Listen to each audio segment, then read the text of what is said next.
अरे सिमरन, कहाँ थी इतनी देर? अनु के घर गई थी। पर तुम्हें इससे क्या? तुम पूरे दिन में कॉल करके ये पूछते हो कि मैं किस हाल में हूँ। सिमरन, तुम्हारा मूड आज फिर से खराब है, क्या हुआ? मुझे अच्छे से पता है क्या हुआ है। तुम अनु से मिलके आई हो ना, इसीलिए। मतलब कि तुम जब भी अनु से मिलके आती हो तो तुम उसकी लाइफ और हमारी लाइफ का कंपैरिजन करती हो कि वो कितनी खुश नसीब है कि उसके पास आर्या सर है और यहाँ मैं जो बस एक साड़ी की दुकान में काम कर रहा है। तुम उसके बारे में सोचते हो तो तुम्हें यही लगता होगा ना कि कहाँ उसका पति और कहाँ तुम्हारा।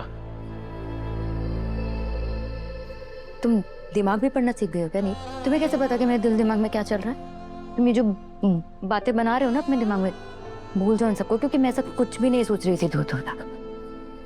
रहने दो, सब पता है मुझे। क्यों रहने दूं?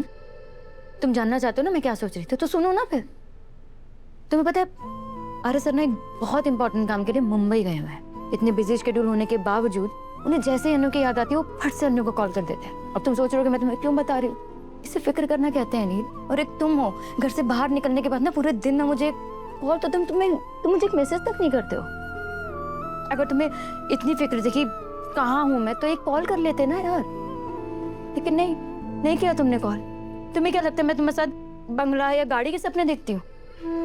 नील, मैं तुम्हारे साथ एक छोटे से घर में 4 पल सुकून के चाहती हूँ बस। और इंसान कितना ही बिजी क्यों ना हो, कम से कम उस इंसान को नहीं बोलता जिससे वो प्यार करता हो।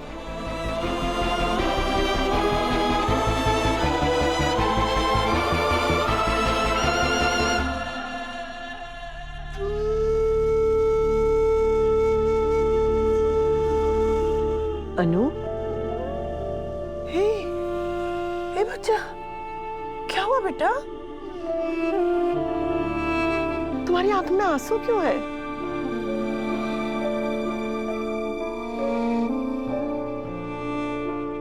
क्यों है? क्या हुआ? मैं बाद में बताऊंगी। मैं बताता हूँ माँ।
शिंदे ने सच पता लगा लिया।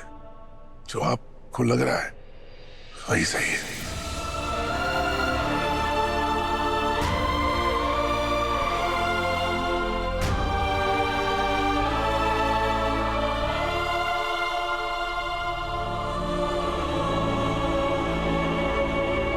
चरणी हमारा यशवर्धन है।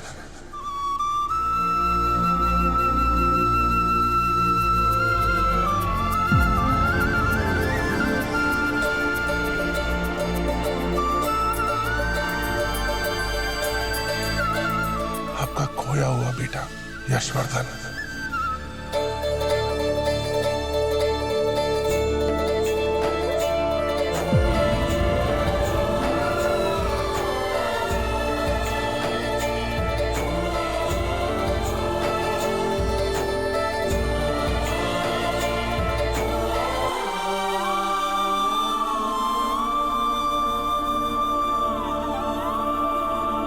ये सब क्या हो रहा है? मुझे समझ में नहीं आ रहा।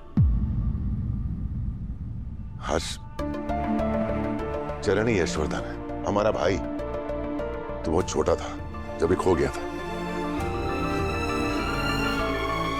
इसलिए तुझे इसके बारे में कुछ याद नहीं। मेरा दिल कहता था कि तू ही मेरा यशवर्धन है। जब मैंने तुझे पहली बार देखा तो मेरे दिल ने पहचान लिया था।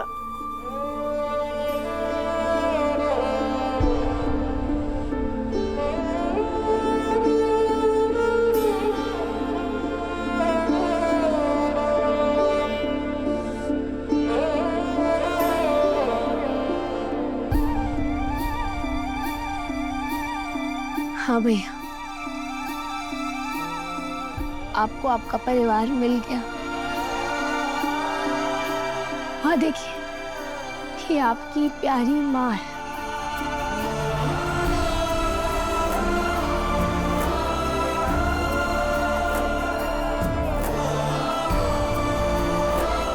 और आप जानते हैं ये दोनों कौन है? वो दोनों आपके अपने भाई हैं।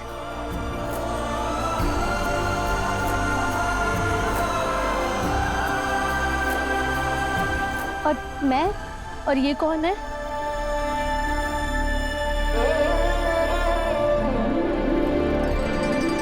हम दोनों आपकी भाभी।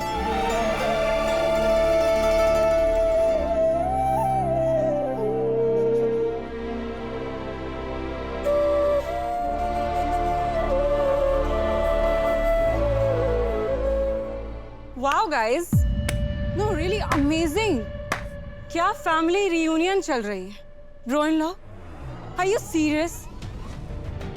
आई मीन, आप कुछ भी बोल रहे हो और आप चाहते कि हम ये बात मान ले। एक रैंडम लड़का हमें मिलता है, फिर वो अचानक से हमारे घर में रहने आ जाता है, और अब आप ये बोल रहे हैं कि ये लड़का हमारे घर का कोई खोया हुआ बेटा है।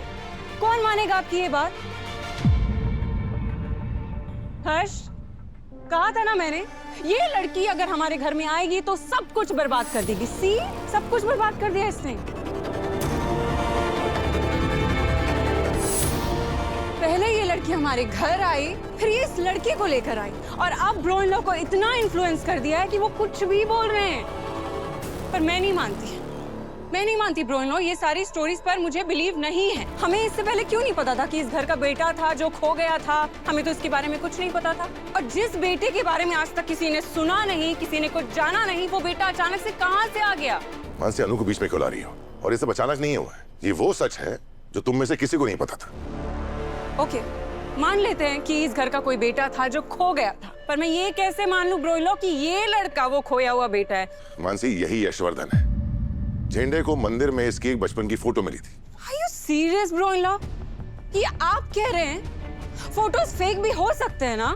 और आप लोग जो बोल लीजिए, मुझे उस सिद्धि माता पर बिल्कुल भरोसा नहीं है। वो कभी भी आती है, कभी भी चली जाती है, कुछ भी बोलती है, कुछ भी कहती है, सिर्फ अपनी मनमानी करवाती रहती है इस घर में। मैं नहीं ट्रस्ट करती उन पे। बस मानसी, बस, enough. I am sorry mom, मैं नहीं चुप होने वाली हूँ।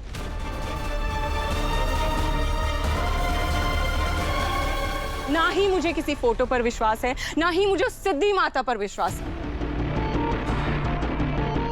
हाँ, अगर आप लोग सच पता करना चाहते हैं तो मेरे पास एक तरीका है। DNA test. Bro in law, हमें इस लड़के का डीएनए टेस्ट करवाना होगा।